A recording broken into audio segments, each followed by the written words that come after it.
सारा डाटा इकट्ठा हो जाता है, मोबाइल में बहुत सारी बातें इकट्ठी हो जाती है, मोबाइल में बहुत सारा डाटा एकत्रित हो जाता है, तो उसकी स्पीड बहुत कम हो जाती है।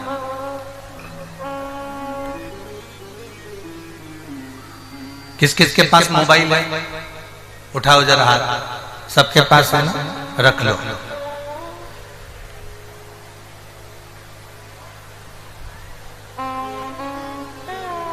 अब आपके पास में मोबाइल है, ज्यादा मैसेज इकट्ठे हो गए, ज्यादा गाने इकट्ठे हो गए, उसमें बहुत सारा डाटा तुमने इकट्ठा कर लिया, बहुत सारी बातें इकट्ठी कर ली, बहुत सारी सामग्री अगर तुमने उसमें एकत्रित कर ली, तुमने अगर बहुत सारी सामग्री उसमें एकत्रित कर ली, तो उसकी स्पीड बहुत कम हो जाएगी।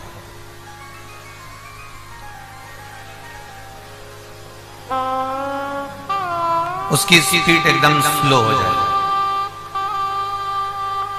बस शिव महापुराण भी यही कह रहे हैं, भगवान शंकर का चरित्र भी यही कह रहा है, भगवान शिव का चरित्र भी यही कह रहा है।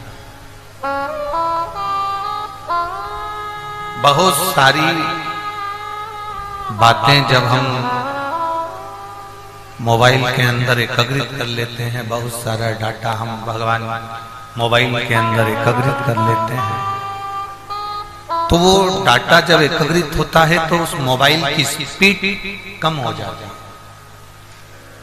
शिव पुराण भी यही कह रहे हैं। जितने लोग आस्था चैनल के माध्यम से सुन रहे हों, जितने फेसबुक यूट्यूब के माध्यम से सुन रहे हों, जितने इस कथा के मंडप में, इस कथा के पंडाल में कथा को श्रवण कर रहे हों, एक बात अपने भीतर उतार कर रखना कि मोबाइल में डाटा ज्यादा होता है, मोबाइल में बातें ज्यादा होती हैं, मोबाइल में मैसेज ज्यादा होते हैं, तो उसकी स्पीड कम हो जाती है। उसी तरह हमारे मन में, हमारी बुद्धि में जब बहुत सारा बेकार डाटा इकट्ठा हो जाता है, निंदा किसी ने करी, हमने अपने बुद्धि में रख ली, कोई ने कुछ बोला हमने अपनी बुद्धि में रख लिया, कोई ने कुछ बोला हमने अपनी बुद्धि में रख लिया, कोई कुछ बोला हमने फिर अपनी बुद्धि में रख लिया, ऐसा हमने ढेर सारा डाटा, बहुत सारी बातें अपने मन में और अपने बुद्धि में हमने एकत्रित करके रखा, बहुत सारी बातें।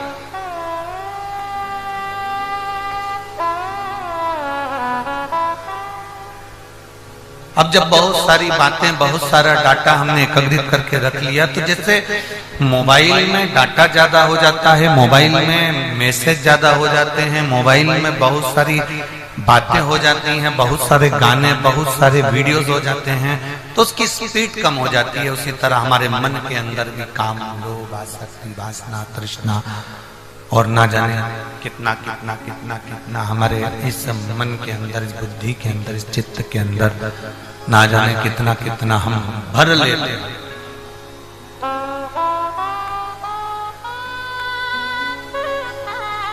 और जब मन के अंदर, बुद्धि के अंदर, हमारे अंदर बहुत सारा डाटा जब एकत्रित हो जाता है, बहुत सारी बातें जब एकत्रित हो जाती है, तो हमारी भी स्पीड कम हो जाती है। स्पीड से मतलब समझ लेना कि हम जो अच्छा सोचने वाले हैं वो अच्छा हम सोच नहीं पाते।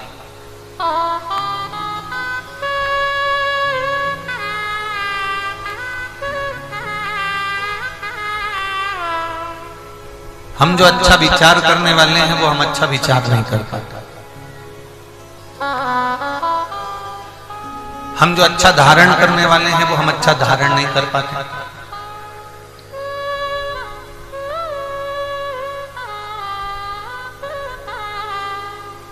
एक जेठानी ने एक देवरानी की निंदा की,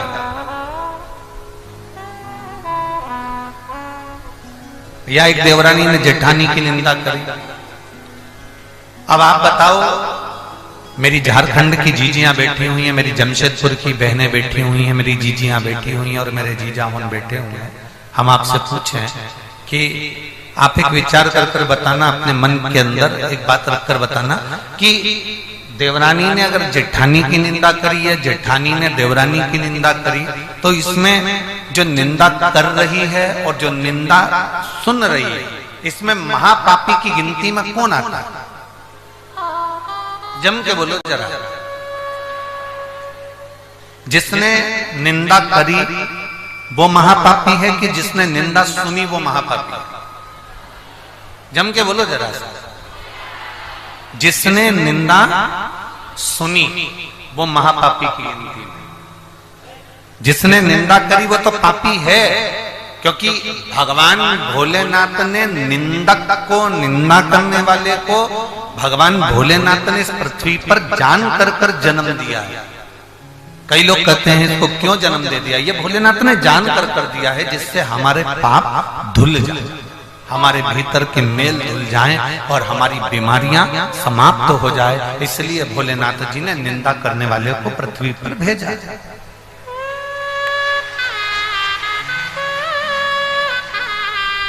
अब जब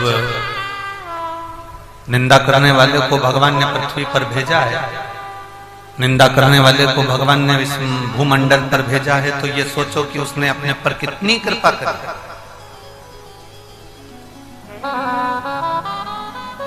कितनी दया है।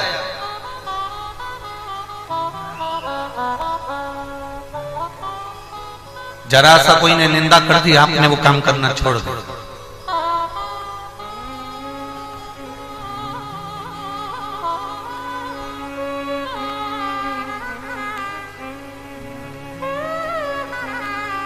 कथा का पहले दिन के हम जब 5 तारीख के दूसरे दिन 4 तारीख को हम रात्रि को यहाँ पर 11 साढ़े 11 बजे पहुंचे।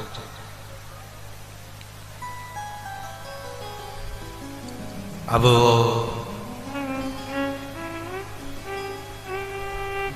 रंजीता वर्मा जी दीदी भाई वो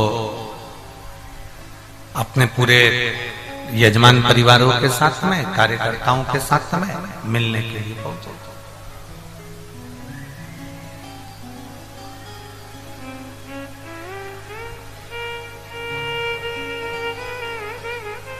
उनकी आंख में आंसू थे, तो हमने उनसे कहा कि शिव की कथा करवा रही हो और तुम्हारी आंख में आंसू है। शिव महापुराण का एक इतिहास रहा है कि भोलेनाथ जी सबकी आंख के आंसू पोंछ देता है, तब शिव महापुराण की कथा करवाता है, और आपकी आंख में आंसू क्यों? किस?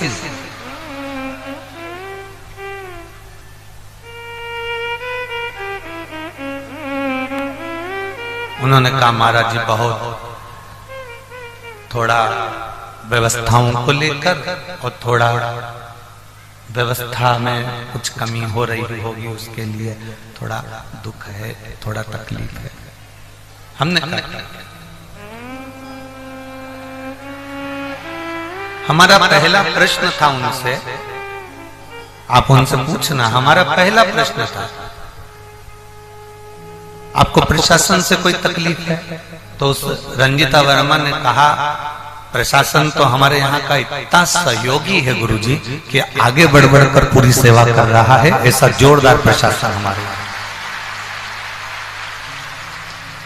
और वास्तव में मैं जमशेदपुर कलेक्टर को, यहाँ के एसएसपी को, यहाँ के एसपी को, यहाँ के कमिश्नर को, यहाँ के एसडीएम को, यहाँ के क्षेत्र के टीआई महोदय को बहुत बहुत साधुवाद दूंगा। कल उन्होंने देखा कि लगभग 4-5 घंटे तक रोड पर जाम रहा, और आज पुलिस प्रशासन ने और यहाँ के मैं कमिश्नर महोदय, एसपी महोदय, कलेक्टर महोदय सबको साधुवाद दूंगा। यहाँ के एक कांस्टेबल को, एक पुलिस कर्मी को, सहयोगियों को मैं साधुवाद दूंगा जिन्होंने आज पूरी व्यवस्था को सुचारू रूप से संभाला।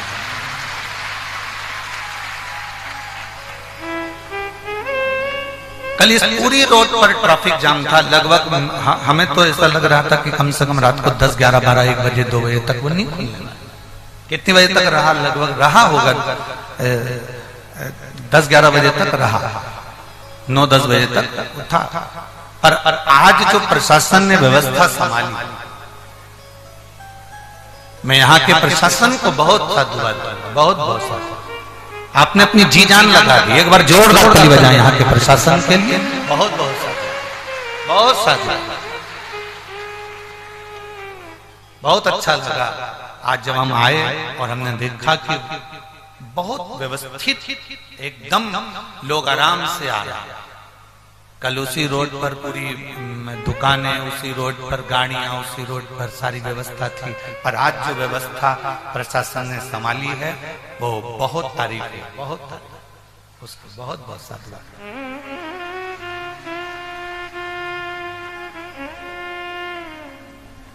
फिर हमने पूछा वो रंजिता वर्मा जीजी जी से कि जीजी भाई ये बताओ कि फिर आपकी आंख में आंसू क्यों है?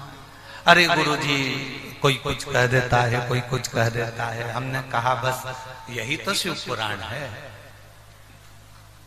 जिसने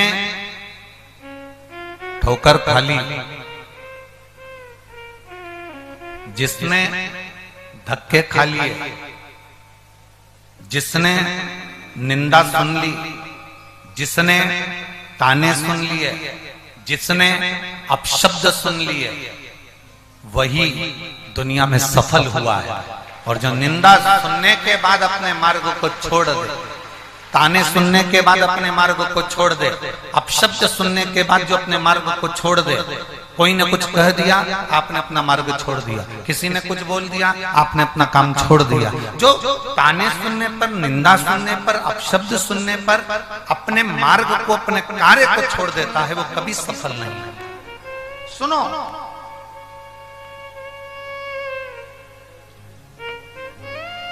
और सुनकर, सुनने के बाद आप अपने मार्ग को प्रशस्त कर लीजिए। सुनने के बाद आप अपने मार्ग को और प्रबल कर लीजिए, और प्रबल। और जितना जितना ये 4 बक्स बंद हैं, जितना जितना आप अपने मार्ग को जितना प्रबल करेंगे, जितना जितना आप अपने मार्ग को प्रशस्त करेंगे, उतना उतना सुख आपके जीवन में आता जाएगा, उतना उतना सुख।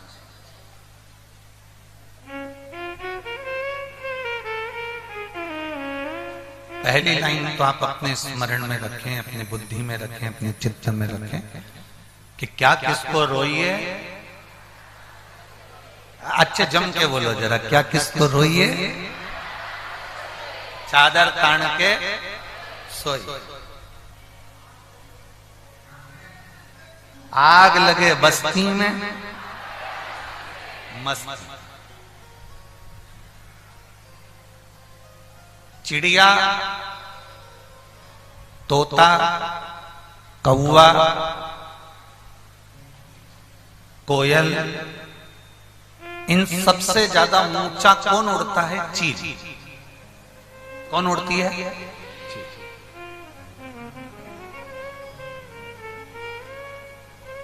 अब जरा विचार करिएगा, कौवा भी नीचा उड़ता है, कोयल भी नीचे उड़ती है, तोता भी नीचा उड़ता है, चिड़िया भी नीचे उड़ती है, पर सबसे ज्यादा ऊंची उड़ती है चील।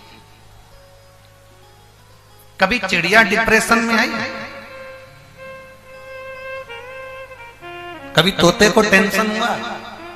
कभी कौवे को टेंशन हुआ कि हमसे ज्यादा ऊंचा वो चील उड़ रहा है, तो वो चील से हमें आगे बढ़ना है? ना कभी कौवा डिप्रेशन में आता है, ना कभी तोता डिप्रेशन में आता है, ना कभी चील डिप्रेशन में आती है, ना कभी किसी पक्षी को टेंशन होता है। तोता, पक्षी, चिड़िया और सुख की जिंदगी जीते हैं, तेरी मर्जी पड़े तो और ऊपर उड़। पर हम जितने ऊपर उड़ रहे हैं उतना हमारे लिए श्रेष्ठ है, हम जितना कर रहे हैं हमारे लिए उतना श्रेष्ठ है, हम जैसा कर रहे हैं हमारे लिए वो श्रेष्ठ है।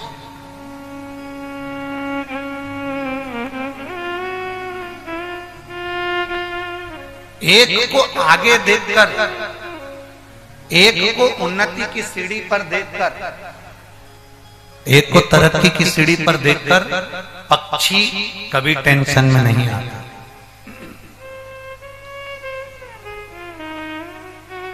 पक्षी कभी टेंशन में नहीं आता।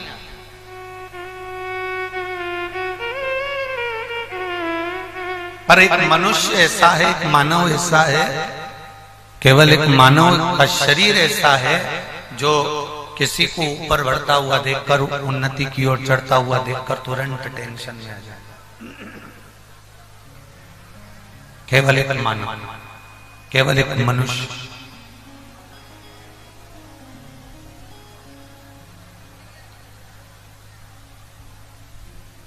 कोई उन्नति की ओर बढ़ा, कोई तरक्की की ओर आगे हुआ, कोई उन्नति की ओर अग्रणी हुआ, और ये टेंशन, इसको चिंता बढ़ गई, इसको टेंशन बढ़ गई, तुरंत चिंता, तुरंत टेंशन। शिव महापुराण की कथा कहती है, मत बुरे कर्म कर बंदे वरना पछताएगा, भगवान की आंखों से तू बच नहीं पाएगा, तू बच नहीं पाएगा। अरे ओ अज्ञानी मत करना, अरे ओ अज्ञानी मत करना, तेरे कर्म का फल भी तो ही पाएगा, जैसा किया तूने तेरे आगे आएगा। मत बुरे कर्म कर बंदे वरना पछताएगा, भगवान की आंखों से तो बच नहीं पाएगा, तो बच नहीं पाएगा। अरे ओ अज्ञानी मत कर नादानी, अरे ओ अज्ञानी मत कर नादानी। अपने कर्म का भोग भोग। कोई उन्नति पर बढ़ रहा है, कोई उन्नति की सीढ़ी पर चढ़ रहा है, आप प्रसन्न होइए, आपको दुखी नहीं होना।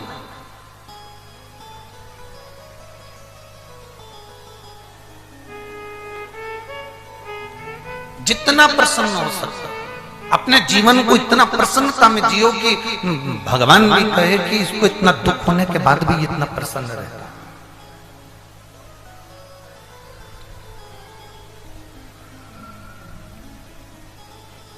कष्ट किसको नहीं है जिंदगी में, दुख किसकी जिंदगी में नहीं है।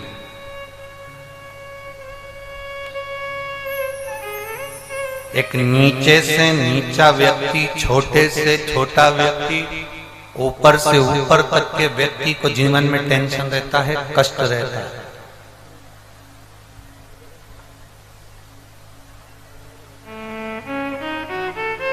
ऐसा कोई संसार में जन्मा नहीं है जिसकी जिंदगी में दुख नहीं आया। ऐसा कोई संसार में जन्मा नहीं जिसके जीवन में कष्ट नहीं आया, जिसकी जिंदगी में दुख या कष्ट नहीं आया। आता है, पर जो अपनी दुख की घड़ी में भी प्रसन्नता को धारण कर कर आगे बढ़ता चले जाता है, वो जीवन में बहुत कुछ कर लेता है, बहुत कुछ। वो अपनी जिंदगी में बहुत कुछ कर लेता। शिव कथा कर रहे हैं, भगवान शंकर का पवित्र चरित्र करा,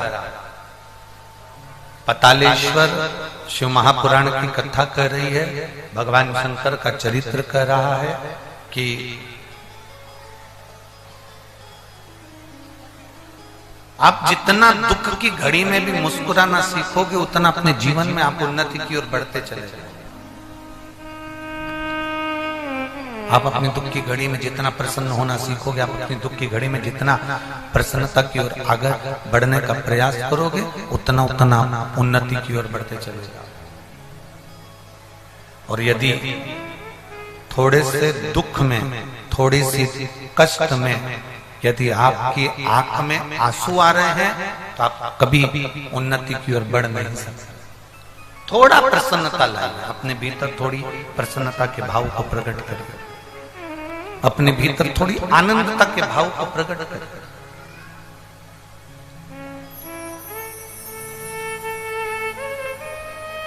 शिव कथा कर रहे हैं, अतालेश्वर महादेव का चरित्र कह रहा है। एक बार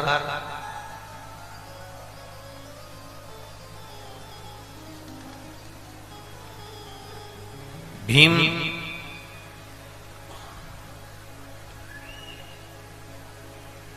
अपने भाइयों के साथ में बैठे हुए थे और भीम जब अपने भाइयों के साथ में बैठे हुए थे तभी भगवान कृष्ण का आगमन हुआ। भगवान कृष्ण पधारे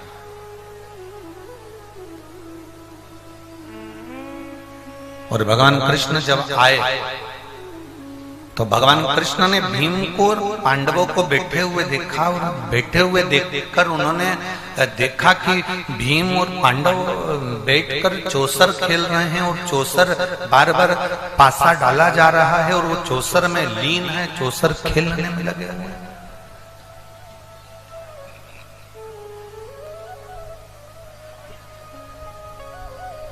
चौसर खेलने में वो लीन है।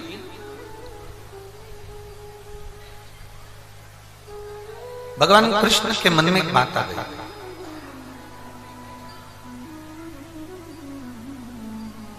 और भगवान कृष्ण ने भीम से, अर्जुन, नकुल, सहदेव, युधिष्ठिर, इन सब से कृष्ण से सबसे श्रेष्ठ, सबसे अच्छी चौसर कौन खेलता है? भगवान कृष्ण ने एक प्रश्न किया। भीम, अर्जुन, नकुल, सहदेव, युधिष्ठिर सब बैठे थे और उन्होंने एक प्रश्न किया कि सबसे अच्छी चौसर कौन खेलता है? सबसे अच्छी चौसर खेलता कौन?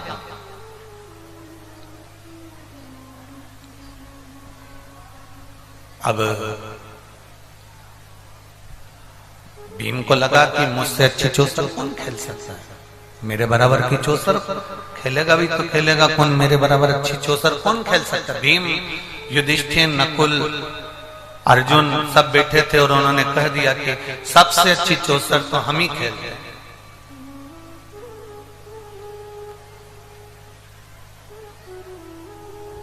ऐसा कभी कभी महसूस होता है,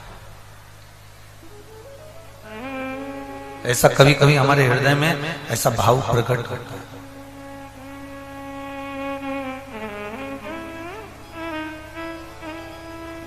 हमें लगता है कि हम ही सब कुछ हैं, हमें लगता है हमारे बराबर कोई श्रेष्ठता नहीं किसी में।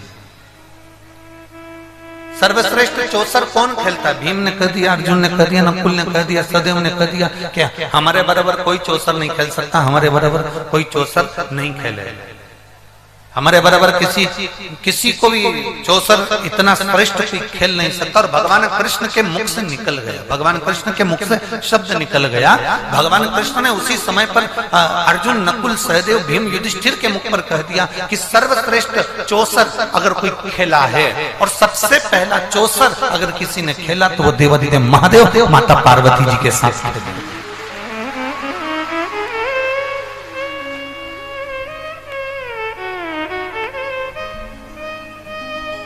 सर्वश्रेष्ठ चौसर अगर कोई खेला है तो केवल देवाधिदेव महादेव माता पार्वती जी के साथ खेला। श्रेष्ठ, सर्वश्रेष्ठ।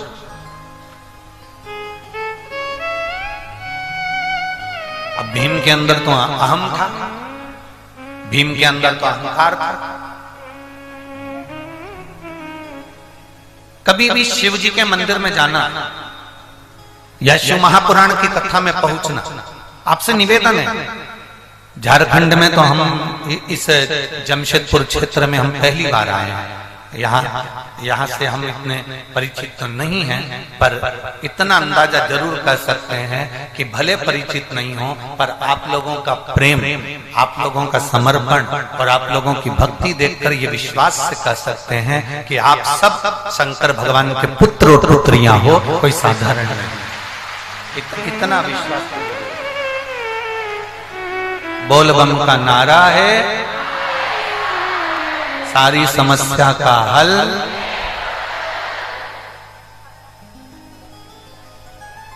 शिव जी को चढ़ाओ एक लोटा जल, संवर जाएगा हमारा कल। ये निश्चित है।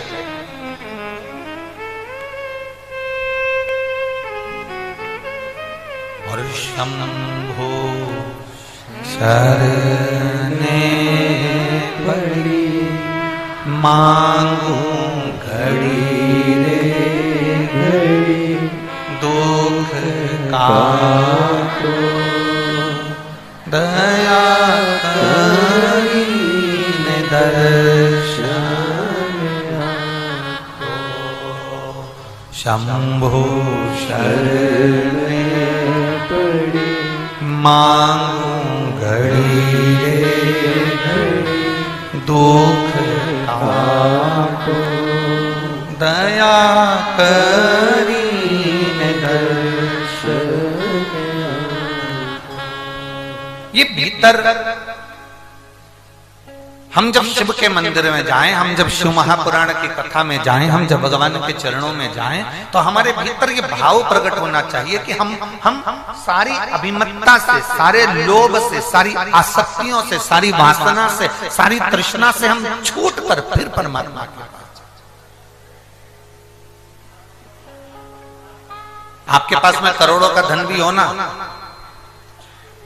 महादेव के सामने जाकर कभी भी ये गुणगान मत करना कि मैं इतना सेठ हूं या मैं इतना करोड़पति हूं।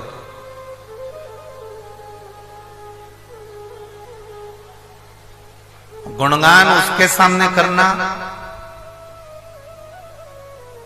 जो देने में पीछे हटता। तुम्हारे पास में 10 किलो सोना हो, 20 किलो सोना हो, 50 किलो सोना हो, तुम्हारी दुकान, तुम्हारा व्यापार, करोड़ों का शोरूम हो तुम्हारा, तुम किसी भी देवता से मिलने जाना, वहां पर सांसदता दिखाना। तुम्हारी 50 फैक्ट्री चलती हो, तुम किसी दूसरे देवता से मिलने जाना, वहां सांसदता दिखाना, पर महादेव के सामने सांसदता मत दिखाना, क्योंकि वो एक चुटकी में अपनी सोने की लंका रावण को दे देता है, अपने हाथ का कंकन उतार कर भस्मासुर को दे देता है। एक चोर को, चोरी करने वाले को मात्र अपना कपड़ा जलाकर आरती करने पर वो चोर को भी कुबेर बना देता है। जो माता लक्ष्मी को भंडार भर देता है, जो भगवान नारायण को लक्ष्मी प्रदान कर देता है, वो कुबेर भंडारी, वो कुबेरेश्वर महादेव, मेरा शंकर कोई साधारण नहीं हो सकता। मेरा शिव साधारण नहीं हो सकता, मेरा शंकर साधारण नहीं हो सकता। किसी भी मंदिर में जाकर तुम अपना अहंकार दिखाओगे चल जाएगा, किसी भी मंदिर में जाकर तुम अपनी अभिमत्ता दिखाओगे चल जाएगा, किसी भी मंदिर में जाकर तुम अपना अहम दिखाओगे चल जाएगा, पर महादेव के सामने ना अभिमत्ता दिखाई है, ना अहंकार दिखाई है। भगवान शंकर के सामने, शिव पुराण में शंकर के सामने, शंकर के मंदिर में, शिवालय में, देवालय में कभी जाकर मत कहना कि मेरा धन, मेरा वैभव, मेरी सत्ता इतनी ना।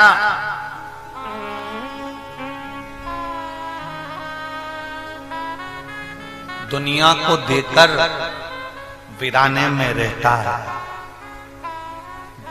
दुनिया की झोली भरकर कैलाश पर सोता है, दुनिया को भंडार भरकर, दुनिया को अन्नपूर्णा देकर स्वयं बेलपत्र का सेवन कर लेता है। वो साधारण नहीं, वो कालाधिपति महाकाल राजा है। साधारण नहीं है मेरा शिव, साधारण नहीं है मेरा शंकर।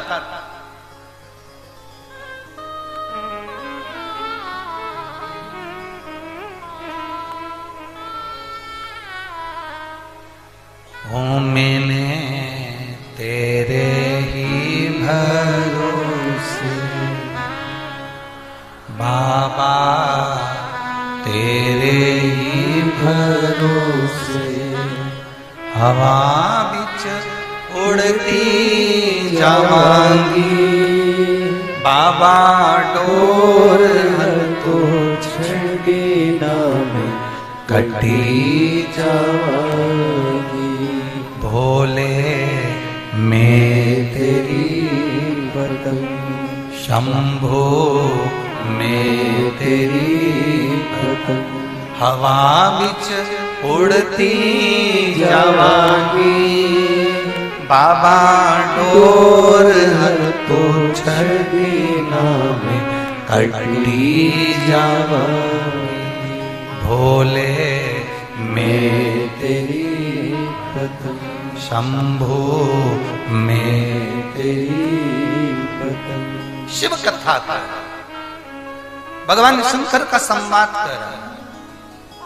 सब दूर अकड़ दिखाओ, सब दूर अहम दिखाओ, सब दूर तुम्हारे धन की रोब दिखाओ, सब दूर तुम्हारी सत्ता की रोब दिखाओ, सब दूर तुम्हारी कुर्सी की रोब दिखाओ, सब दूर तुम्हारी प्रतिष्ठा की रोब दिखाओ, पर महादेव के चरणों में किसी की रोब नहीं चलती। उसके चरणों में तो हर कंकर संकर होता है, प्रत्येक जीव एक जैसा।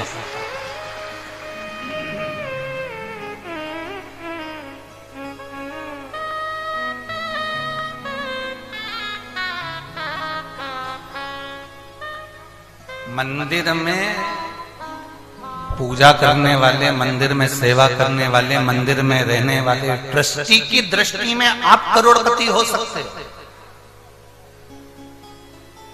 मंदिर में पूजन करने वाले, मंदिर में सेवा करने वाले पुजारी की दृष्टि में, ब्राह्मण पंडित की दृष्टि में आप करोड़पति हो सकते हो।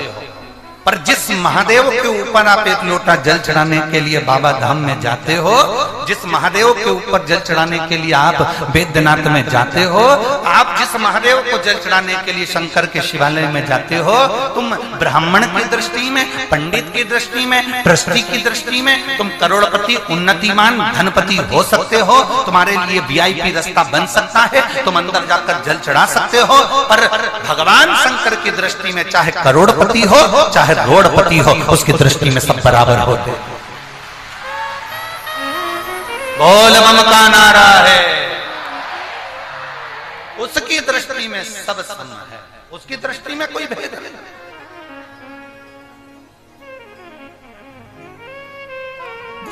सबके लिए, सबके लिए।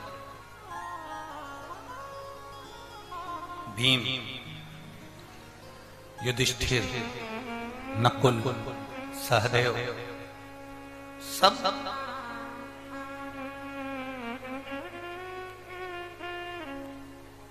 भीम ने कह दिया हमसे अच्छा, हमसे श्रेष्ठ हो ही नहीं सकता।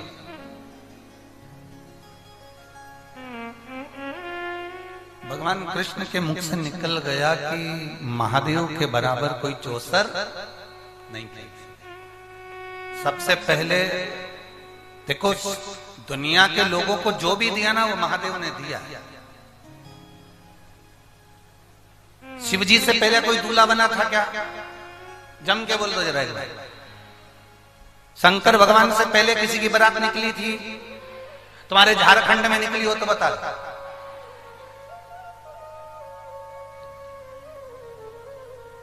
राम जी की बारात भी बाद में निकली, कृष्ण भगवान की बारात बाद में निकली, शालिग्राम भगवान की बारात बाद में निकली, नारायण की बारात बाद में निकली।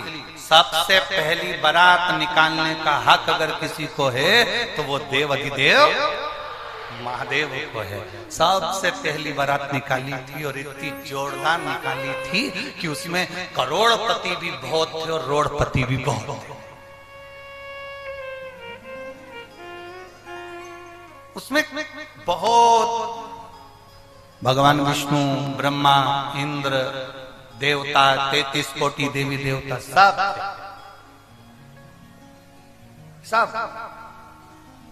और शंकर भगवान की बारात में ये देवता हूं तो थे, पर साथ में डाकनी, पिशाचनी, चुड़ैल, भूत, भयंकर, वो भी बहुत थे।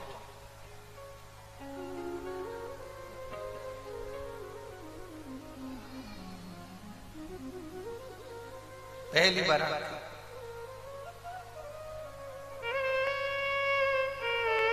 आज भी तुम कितनी भी सुंदर बारात ले जाओ, दूल्हे से कितना भी कह दो कि तेरे जितने बेकार दोस्त हैं, आवारा दोस्त हैं, जो किसी काम के नहीं, कहीं पियक्कड़ हैं, कहीं दारू कुट्टा हैं, इनको लेकर मत जाना। तुम कितना ही किसी को समझा कर ले जाओ, पर बारात में ऐसा हो ही नहीं सकता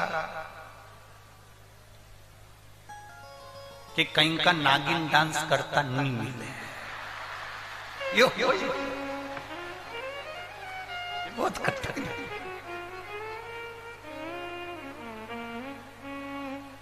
बहुत कठिन। कभी कभी बड़ा आश्चर्य हो जाता है। एक महाराज जी प्रवचन दे रहे थे और महाराज प्रवचन में कह रहे थे, मेरे मुख से 7 दिन तक गंगा बहेगी, तुम सब जितने बैठे हो सब उस गंगा में डुबकी लगा। अब उसी कथा में एक सिर फिरा बैठा था, उसकी बुद्धि में आया कि महाराज जी बोल रहे हैं मेरे मुख से 7 दिन तक गंगा बहेगी, तुम सब इसमें डुबकी लगाओ। उस सिर फिरा व्यक्ति उठकर अपने घर गया, अपनी पत्नी को आवाज लगाई, सुनती है? पत्नी ने कहा क्या है, तुम तो कथा में गए थे, यहाँ वापिस कैसे आ गए? पत्नी ने जैसे ही पूछा, पति ने कहा वो महाराज जी बोल रहे थे कि मेरे मुख से 7 दिन तक गंगा बहेगी, उसमें डुबकी लगाओ, सुन तो। पत्नी ने कहा क्या है? वो अपने दद्दा मरे थे ना, अपने पिताजी मरे थे ना, उनकी अस्थियां रखी है ऊपर, जल्दी उतार कर। अरे पत्नी ने कहा बड़े आज तो तुम्हारे पिताजी की तुमको याद आ गई क्या? तुम गंगा जी में अस्थियां खमाने के लिए जा रहे हो, ठंडा करने जा रहे हो, अस्थियां खमाने जा रहे हो? पति बोला तो फालतू की बात मत कर, जल्दी से अस्थियां उतार के ला।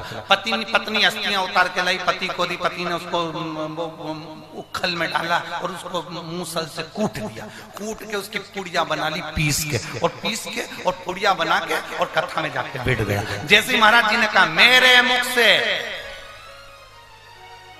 7 दिन तक गंगा बहेगी, तुम सब डुबकी लगाओ। इतने में वो खड़ा होकर बोला महाराज जी रुको, थोड़ा सा प्रसाद खाओ।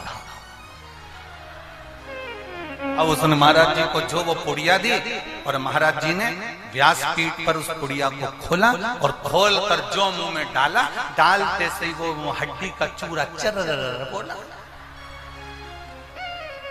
दांत में आए। अब महाराज जी ने उसको धीरे से बुलाया, इधर इधर। वो आया, महाराज जी ने पूछा तू ये बता कि मुझे क्या खवाया? इतने में वो बोला महाराज जी हमारे पिताजी की अस्थियां बहुत दिन से धरी थी, हमारी पत्नी रोज कहती थी गंगा जी में खवा दो, गंगा जी में खवा दो, गंगा जी में खवा दो, गंगा जी में ठंडा कर दो। अब इतने में तुम हमारे गांव में आ गए और तुमने बोला कि हमारे मुख से 7 दिन तक गंगा बह रही है, तो हमने सोचा कहाँ गंगा जी में खवाने जाएंगे, यहीं खवा दो। कहाँ जाएंगे?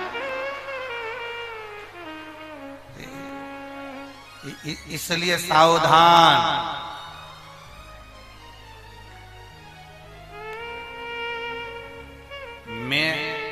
मेरा ये संबोधन सब बेकार,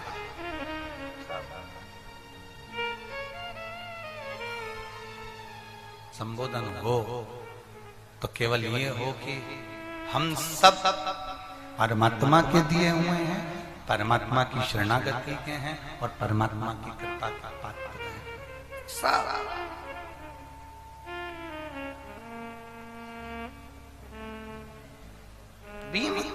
युधिष्ठिर, नकुल, सहदेव, इन सब के भीतर एक अभिमान प्रकट हो गया, एक अहम।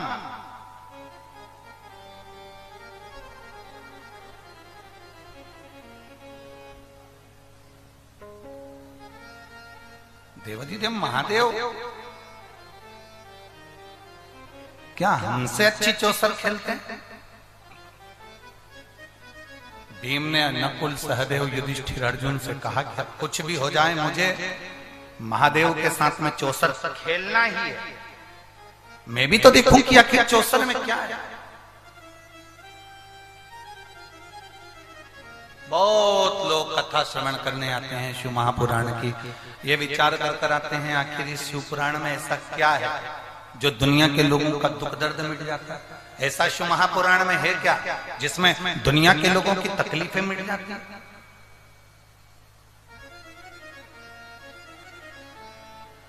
और जितने बैठे हो कथा के पंडाल में, कथा के बाहर, कथा के पंडाल से दूर, रोड पर, जमीन पर जितने बैठे हो, एक अंदाजा लगा कर जाना, 5 दिन की कथा सुनो।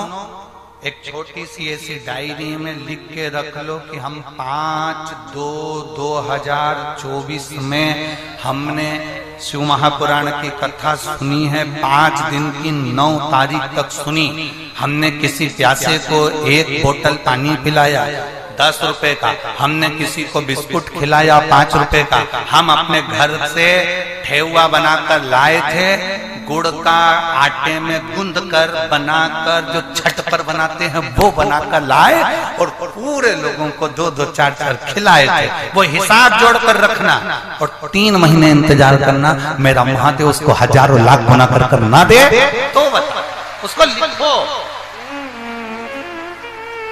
इतना कृपालु, इतना दयालु, इतना दातार सहज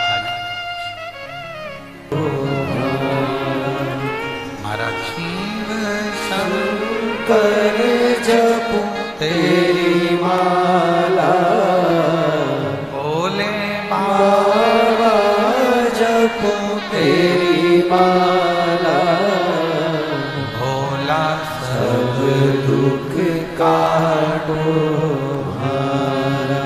ओ भोला सब दुख काटो हमारा। वेश मंगलकारी, वेश मंगलकारी, शमशान वासी हमारा, शमशान वासी हमारा।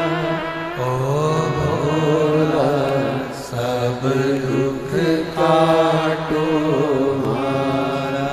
ओ भोला सब दुख काटो हमारा।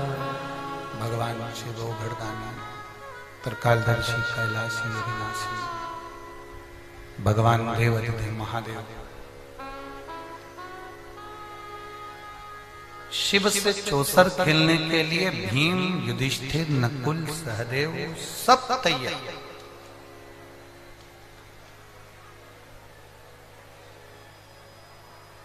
आप श्रेष्ठ हैं, शिव कथा करें। थोड़ा ध्यान लगाकर सुनना। आप श्रेष्ठ हैं, शिव महापुराण की कथा कर रही है। आप श्रेष्ठ हैं, ये दुनिया को नहीं बताना आपको कि आप श्रेष्ठ हैं। अपना श्रेष्ठ कर्म करते चलो, अपने श्रेष्ठ कर्म को रिटर्न बढ़ाओ। अपना श्रेष्ठ कर्म करते चलो, दुनिया खुद समझ जाएगी कि आप कितने श्रेष्ठ हैं।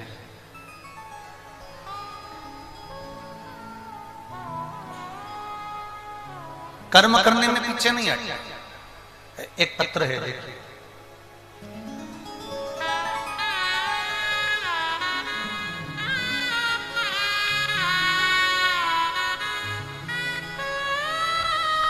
मेरा नाम अनीता सिंह है। मैं पटना से आई हूँ। मेरा मोबाइल नंबर ये है, कहीं बैठी हैं अनीता सिंह, पटना से आई हैं। कहीं बैठी हो तो हाथ हिला सकती हैं। मेरा नाम अनीता सिंह है, मैं पटना से आई हूँ। मेरा मोबाइल नंबर ये है। बाबा की कृपा का मैं क्या गुणगान करूं गुरुदेव। मेरे पूरे शरीर में सोराइसिस की बीमारी थी। कहीं बैठी हो, बैठ गए, हाँ, हाथ हिला दो।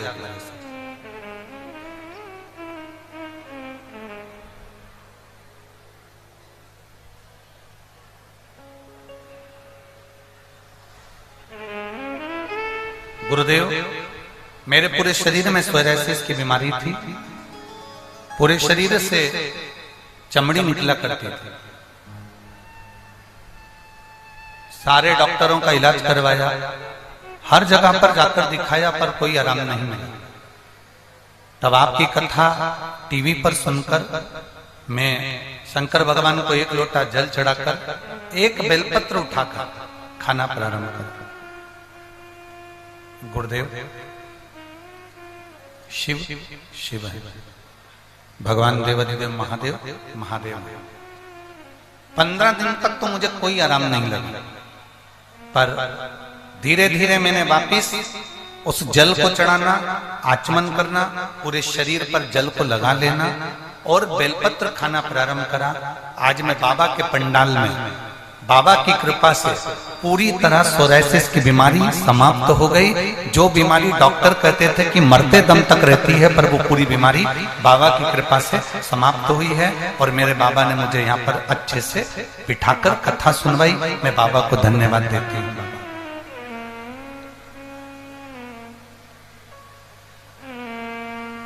गुरुदेव,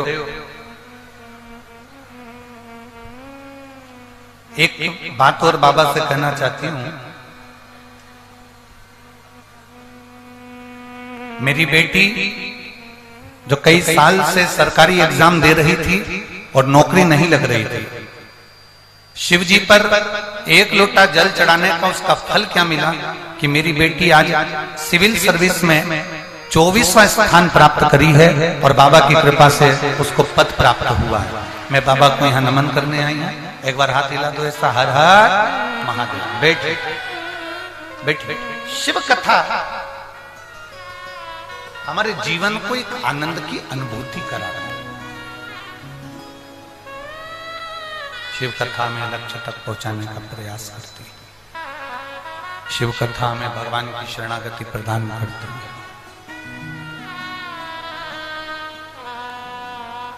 बस आप अपना कर्म करे जाओ, भगवान के मंदिर तक जाना मेरा काम है और बिगड़ी बनाना तेरा।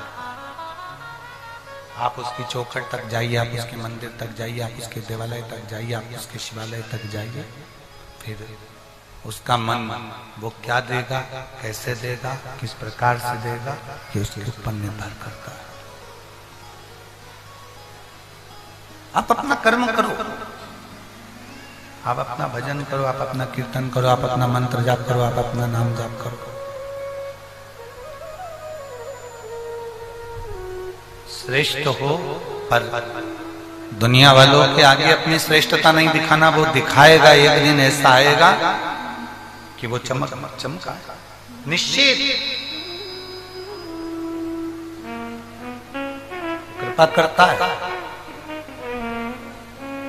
भीम ने तप करा भगवान शंकर के साथ चौसर खेलने के। शिवजी कैलाश छोड़ दिए, पताल में जाकर उन्होंने निवास किया। शंकर भगवान जब पताल में जाकर निवास करे तो शिवजी का नाम पतालेश्वर, जम के बोलो जरा, पतालेश्वर महादेव का। भगवान शिव पताल में जाकर निवास किया। पताल में पहुंच गए, निवास किया। भगवान नारायण को मालूम पड़ा कि देवाधिदेव महादेव पताल में निवास कर रहे हैं, तो भगवान विष्णु स्वयं भगवान शिव से मिलने के लिए पताल में पहुंचे।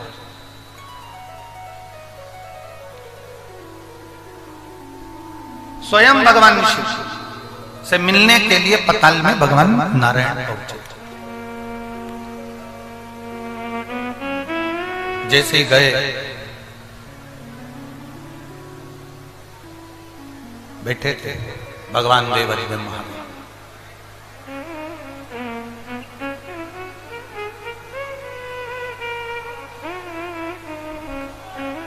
शिव बैठे हैं, भगवान नारायण का आगमन हो गया।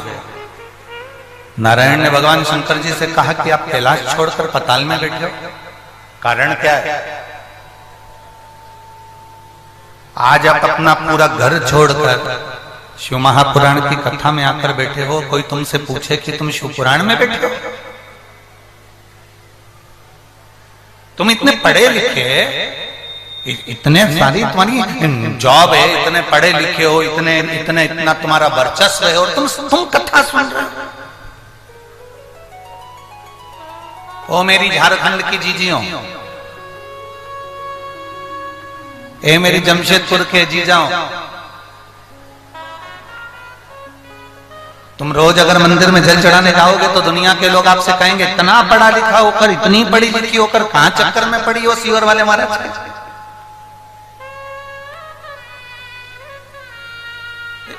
अरे भाई कहां चक्कर में पड़े हो?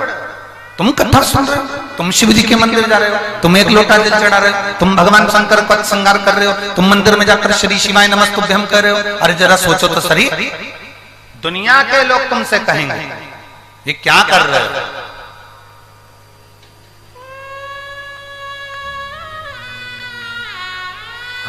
हमें ये नहीं कहना कि भाई हमारा ये हमारे भीतर की श्रेष्ठता है। आप बैठे शिव महापुराण में,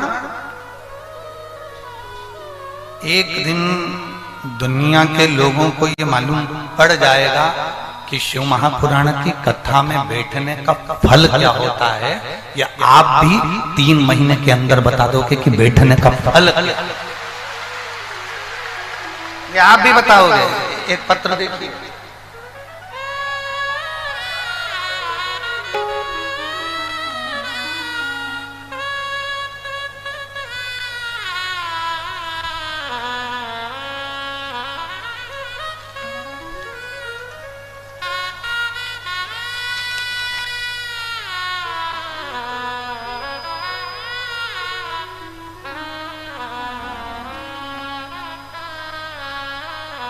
मैं बिजुल देवी हजारीबाग दारू के निवासी हूं। मैं बिजली देवी हजारीबाग दारू के निवासी, कहीं बैठी हैं? हाथ हिलाओ। हाँ ठीक है, इतनी सारी बिजली देवी है, जो खास बिजली देवी है वही खड़ी रहे, बाकी सब बैठ जाओ। हाँ धन्यवाद, हाथ हिला दो। श्री शिवाय नमस्ते। मैं बिजली देवी हजारीबाग दारू की निवासी हूं। मेरी छोटी बहन ने मुझे आपकी कथा से परिचय कराया। मैं भी आई हूं गुरुजी। छोटी बहन भी आई है?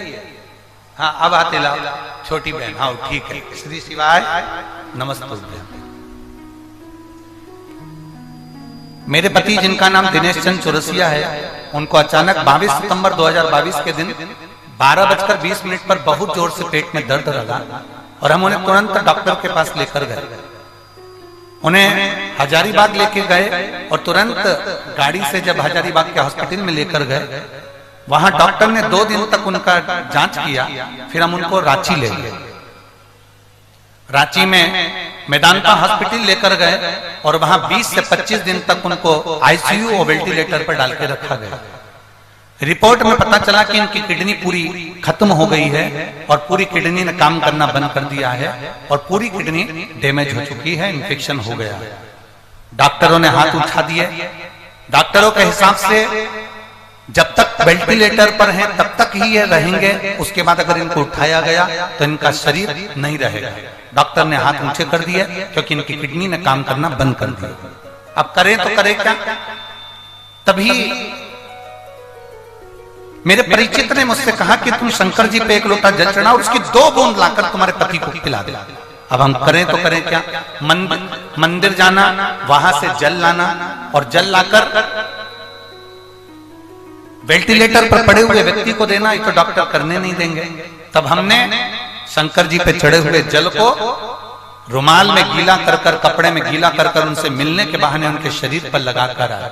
बाबा जो 25 दिन से आईसीयू में वेंटिलेटर पर पड़े थे, बाबा की कृपा से उन्होंने धीरे से आंख खोली और बाबा की कृपा से उनका शरीर काम करना प्रारंभ करा। और जो डॉक्टर कह रहे थे कि इनको डायलिसिस चलेगा। आज बाबा की कृपा से उनका कोई डायलिसिस नहीं हो रहा और उनका शरीर पूर्ण तरह से ठीक है। मैं बाबा को धन्यवाद देने के लिए आई हूं। अब ठीक है बाबू, दोनों हाथ हिला देगा। श्री शिवाय। अच्छा आए हैं साथ में, ठीक हो आप? आ जाओ, एक बेलपत्र ले जाओ। आ जाओ आ जाओ। मेरी किडनी ने काम करना प्रारंभ कर दिया, मेरा डायलिसिस नहीं चल रहा और मैं पूर्ण तरह से स्वस्थ हूं। ये बाबा की गुरुदेव शिव तत्व औघड़ी है।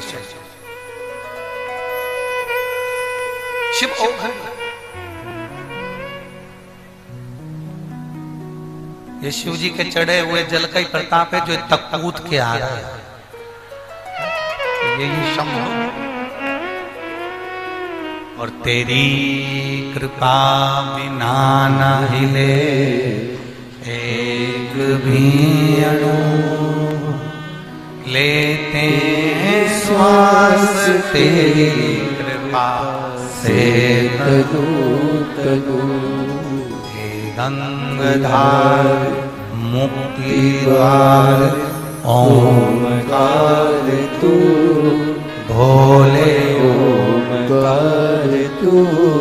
आयो शरण तिहारी शंभु तार तार तू। बखान क्या करूं मैं राखों के ढेर का, चपटी भभूत में खजाना कुबेर का। हे गंगाधार मुक्ति द्वार अजान दो दोनों का ओमकार तू, भोले ओमकार तू। आयो शरण तिहारी शंभु तार तार तू। शिव कथा कर रहे, भगवान शंकर का संवाद कर रहा है, शिव महापुराण की कथा कर रहा है।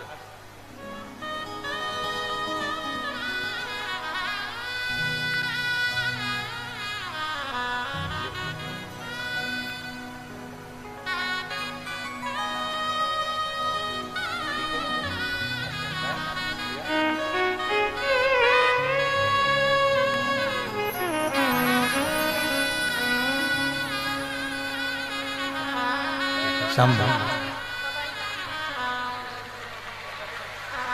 शंभु। इस पत्र में उन्होंने एक बात बड़ी विचित्र लिखी।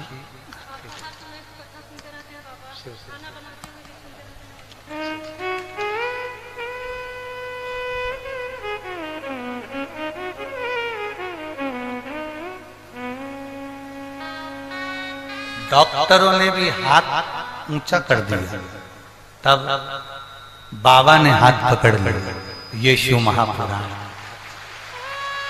शिव तत्व है, औघड़ी है शिव। एक पत्र और है, धर्मेंद्र कुमार यादव, पोस्ट सुहिया, जिला भोजपुर, बिहार।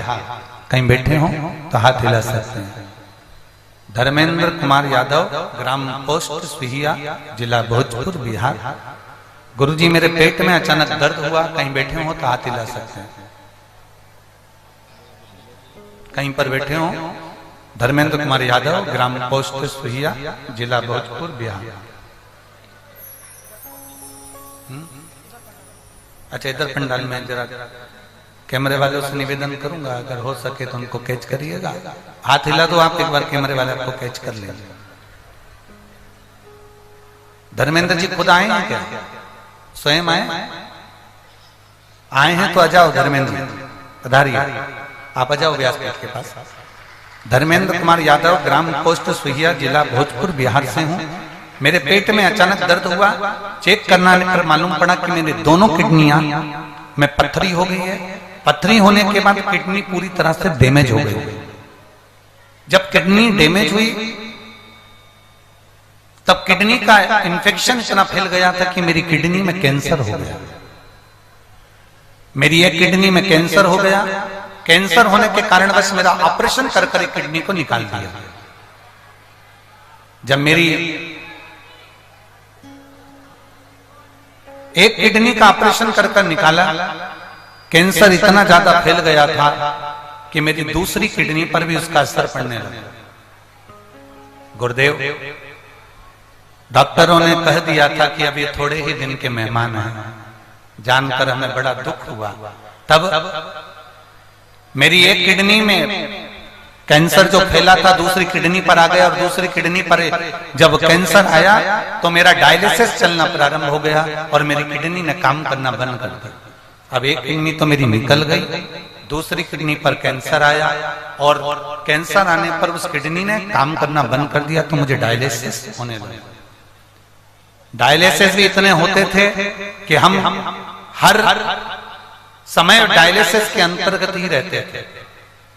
अब करें तो करें क्या, इधर कैंसर की बीमारी, उधर किडनी डैमेज हो गई, और किडनी के कारण बस डायलिसिस चालू हो गया। गुरुदेव, मेरी पत्नी ने आपकी कथा श्रवण कर, शिव महापुराण की कथा सुनी, और कथा सुनकर मेरे कानों में हेडफोन लगाकर मुझे भी कथा सुनाई, और एक बेलपत्र मेरी पत्नी शंकर को चढ़ाती, जल चढ़ाती, उसको लेकर आती, और बाबा उस बेलपत्र को और जल को मैंने पीना प्रारंभ करा। आज बाबा की कृपा से मेरा डायलिसिस भी बंद हो गया और मेरा कैंसर भी ठीक हुआ। मैं बाबा को यहाँ नमन करने के लिए आया। मेरा डायलिसिस भी बंद हो गया और मेरा कैंसर भी ठीक हुआ। मैं बाबा को यहाँ नमन करने आया हूँ। एक लाइन भजन की बहुत अच्छी लिखी है। अरे तेरा ही सहारा है मेरे भोले बाबा, मुझे तेरा ही सहारा है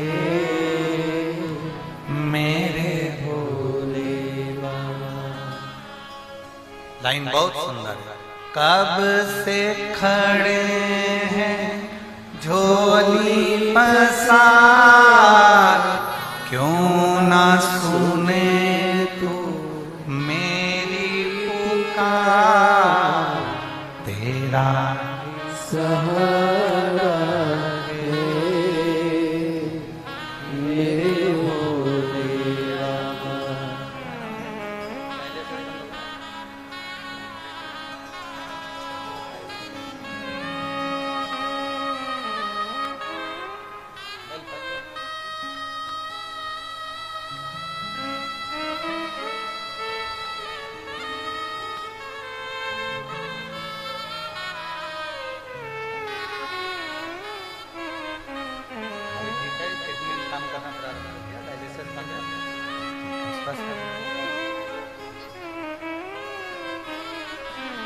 मुझे तेरा सहारा है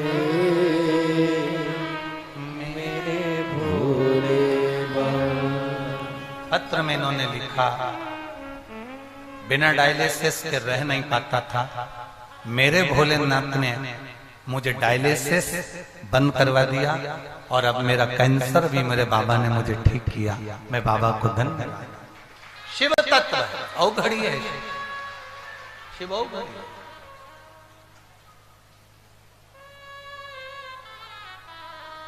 उसका भजन, उसका कीर्तन, उसका स्मरण हमें सुख देता है।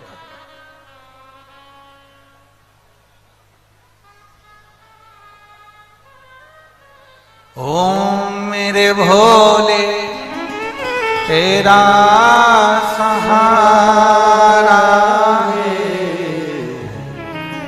मेरे भोले तेरा सहारा है मेरी नैया का तो किनारा है मेरी नैया का तो किनारा है। हम उसके सहारे, अभिमतता में नहीं, अहंकार में नहीं। भीम, युधिष्ठिर, नकुल, सहदेव तप कर कर भगवान शंकर के साथ चौसर खेलना चाहते हैं। ये दिखाना चाहते हैं कि हम श्रेष्ठ हैं चौसर में।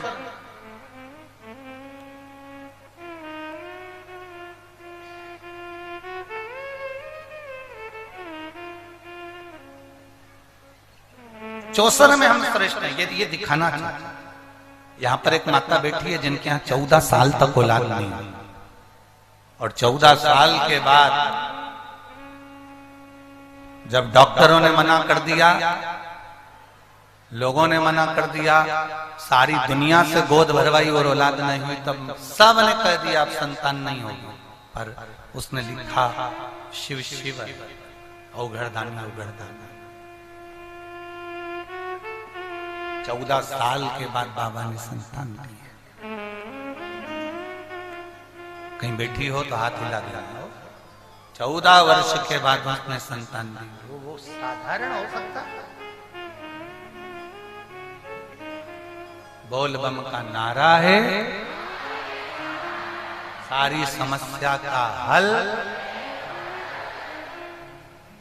शिव को चढ़ाओ जल सुधरेगा निश्चित।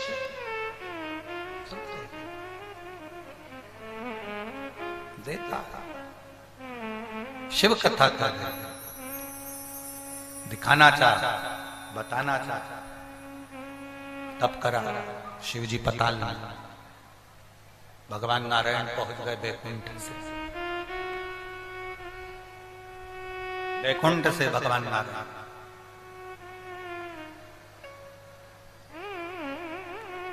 शिव जी ने नेत्र नहीं खोले, बंद नेत्र से पताल में भगवान शंकर बैठे हुए, बंद नेत्र से।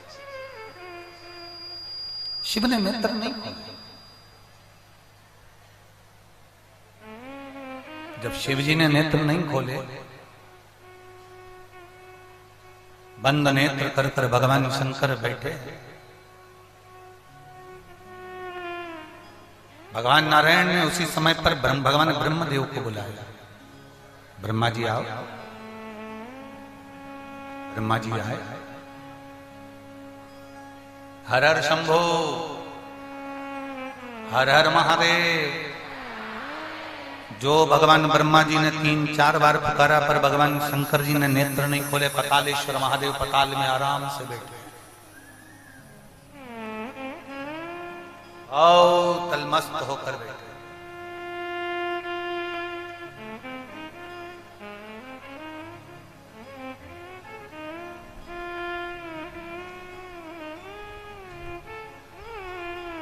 शिव जी नेत्र नहीं खोले। कई अप्सराओं को बुलाया गया, पर शंकर जी के नेत्र नहीं खोले। तब एक इंद्रलोक की एक अप्सरा उर्वशी को बुलाया गया। उर्वशी ने वहां जाकर नृत्य नहीं किया। उर्वशी ने पताल में जाकर कोई नृत्य नहीं करा। उर्वशी ने पताल में जाकर कोई ऐसा कर्म नहीं करा जिससे महादेव को क्रोध आया। उर्वशी का काम केवल एक था, इंद्रलोक में रहती थी, देवलोक में रहती थी, और देवलोक में रहकर वहां पर जो पारिजात का पुष्प था, हार श्रृंगार का जो पुष्प था, पारिजात का जो पुष्प था, उस पुष्प से भगवान शंकर का शिवलिंग बनाकर उसका पूजन किया करती थी। वो उर्वशी जो शिव जी की पूजन में लीन रहती थी, वो उर्वशी आई और उसने यहाँ आकर कोई नृत्य नहीं करा। अभी जितनी अप्सरा आई थी वो नृत्य कर रही थी। अभी तक जितनी अप्सरा आई थी वो कुछ ना कुछ लीलाएं कर रही थी। पर उर्वशी ने कोई नृत्य नहीं, कोई लीला नहीं करी। उर्वशी ने केवल एक काम करा। जब वो इंद्रलोक से देवलोक से पताल लोक में आई, तो साथ में पारिजात के पुष्प को, हार श्रृंगार के पुष्प को थोड़ा सा लेकर,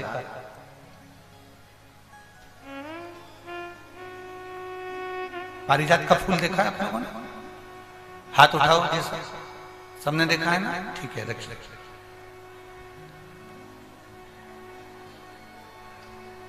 केवल एक ही फूल है पारिजात का, हार श्रृंगार का, जो पुष्प तोड़कर भगवान देवाधिदेव महादेव को नहीं चढ़ाया जाता। कौन सा फूल? जम के बोलो जरा। केवल एक पुष्प है पारिजात का, जो तोड़कर, वृक्ष से तोड़कर, पौधे में से तोड़कर उस फूल को महादेव पर नहीं चढ़ाया जाता। पारिजात का फूल पेड़ से तोड़कर नहीं चढ़ता, केवल एक पुष्प ऐसा है पारिजात का हार श्रृंगार का, वो फूल जब पृथ्वी पर गिरता है, जमीन पर गिरता है, फिर उसको उठाकर भगवान को चढ़ाया जाता है। वो पेड़ से तोड़कर नहीं चढ़ाया जाता, केवल एक पुष्प। जम के बोलो कौन सा पुष्प है, और जम के बोलो। आपसे इसलिए जम के बुलवा रहे हैं कि पड़ोसन भी अच्छे से सुन ले। वो पुष्प एक ऐसा पुष्प है, अगर हम गेंदे का फूल तोड़ते हैं, अगर हम धतूरा तोड़ते हैं, हम कोई पत्ती तोड़ते हैं तो वृक्ष से तोड़कर फिर चढ़ाते हैं। पर महादेव को केवल एक पुष्प ऐसा है, पारिजात का हार श्रृंगार का पुष्प केवल ऐसा है जिस पुष्प को तोड़कर नहीं चढ़ाया जाता, पृथ्वी पर गिर जाता है, जमीन पर गिरता है और जमीन पे से उठाकर महादेव को समर्पित किया जाता है। वो पारिजात का पुष्प।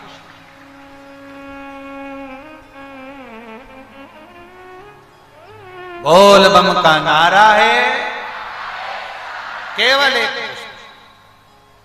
अब लोग कहें कि गुरुजी ये पारिजात का फूल जमीन पर गिरता है, फिर उसको उठाकर भगवान को चढ़ाया जाता है, तो वो तो जमीन पर गिर गया, शुद्ध हो गया, बेकार हो गया है। लोग कहेंगे कि कीचड़ का है, धूल का है, मिट्टी का है। शिव महापुराण की कथा कहती है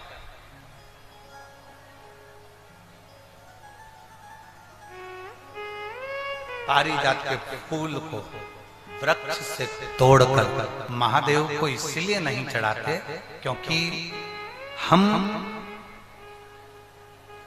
एक साधारण जमीन पर रहने वाले, कंकर मिट्टी में रहने वाले हम साधारण व्यक्ति हैं। और जब मिट्टी में गिरे हुए उस पुष्प को जब हम उठाकर भगवान देवाधिदेव महादेव को समर्पित करते हैं तो हम महादेव से ये कहते हैं, बाबा जैसे ये पारिजात का फूल मिट्टी में गिरा है, धूल में गिरा है और हमने आपको समर्पित करा है, बाबा ऐसे ही संसार सागर में हम गिरे हुए हैं, हमको भी स्वीकार करना और अपना अपना हमें भी स्वीकार। हे शिव, है त्रिकालदर्शी, है कैलाशी, है अविनाशी, हमें स्वीकार। उर्वशी अप्सरा पारिजात के पुष्प को लेकर आया। कब खिलते हैं पारिजात के फूल? दिन में कि रात को? रात को। सुबह तक गिर जाते हैं।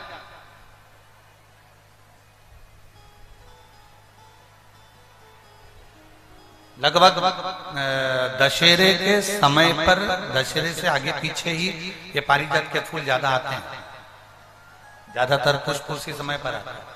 और जो समझदार व्यक्ति होते हैं ना, वो पारिजात के पुष्प को कई माताओं की आदत रहती है। अब यहाँ पर ऐसा है कि नहीं, परंतु हमारे यहाँ अगर पारिजात का पुष्प है ना, तो उसको ऐसे जमीन पे से उठाकर उसको भगवान शिव को चढ़ाने के लिए ऐसे कॉपी में उसको रखते जाते हैं, ऐसे ऐसे उसको रख लेते हैं बहुत सारे पुष्प। तो वो पुष्प जो है ना वो सूख जाते हैं। सूखने के बाद में पारिजात का पुष्प जो शिवरात्रि करने वाले होते हैं, या प्रदोष का व्रत करने वाले होते हैं, या सोमवार के अष्टमी का व्रत करने वाले होते हैं, या सावन के महीने में पूजन करने वाले होते हैं। अब पूरे साल तो पारिजात के फूल आते नहीं है, वो आते हैं दशहरे के लगभग में 1-1.5 महीने का उनका क्रम रहता है फूलों का आने का। तो वो पूरे पुष्प ऐसे कॉपी में एक पुस्तक में उसको रख लेते हैं। फिर जब भी पूजन करने का मौका मिलता है, एक पारिजात का फूल उठाकर महादेव को समर्पित कर देते हैं।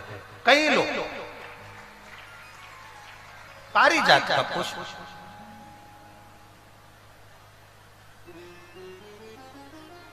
ये वही पुष्प है जो दुर्वासा जी ने भगवान राम जी से बुलवाया था। अयोध्या में शंकर जी की पूजन के लिए दुर्वासा बाबा बुलवाए थे। ये वो पारिजात का पुष्प।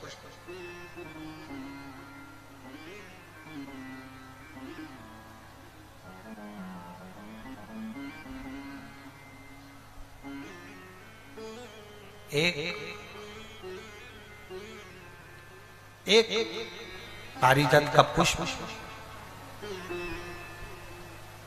और 5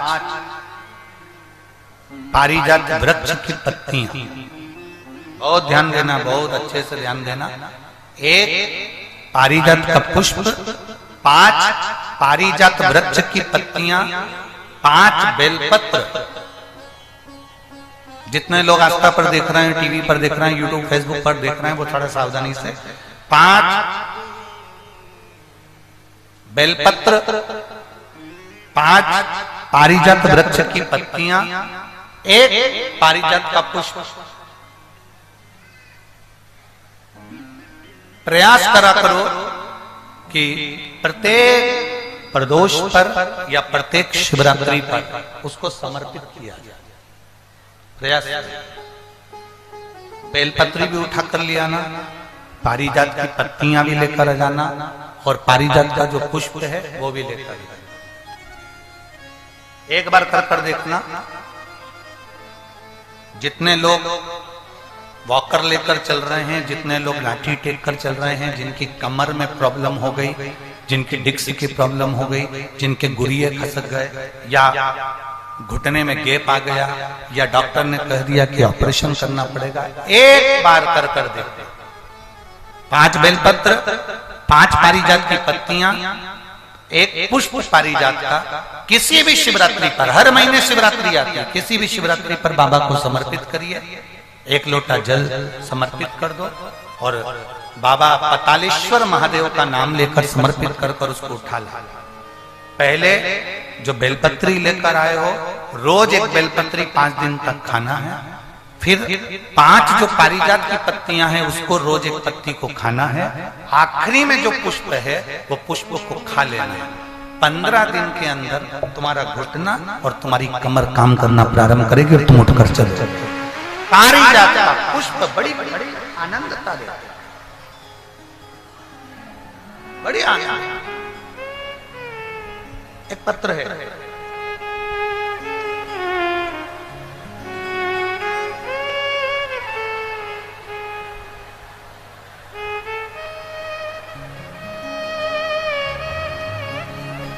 शंभो शरण पड़ी मागो घड़ी रे घड़ी दुख काटो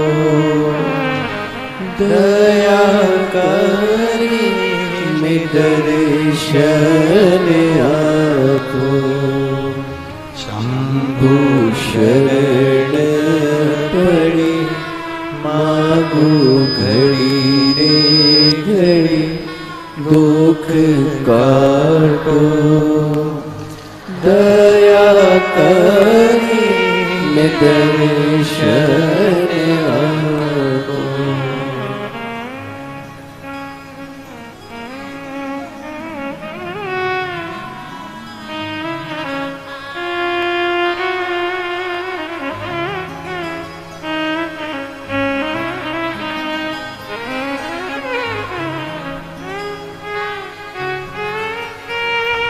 मैं शकुंतला देवी पटना से हूं, बाढ़ पटना से हूं। शकुंतला देवी कहीं बैठी हो तो हाथ हिला सकते।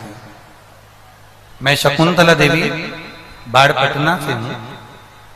मेरी पोती जिसके पैर में तकलीफ थी और पूर्ण तरह से पैर काम नहीं करता था, खूब रोती थी।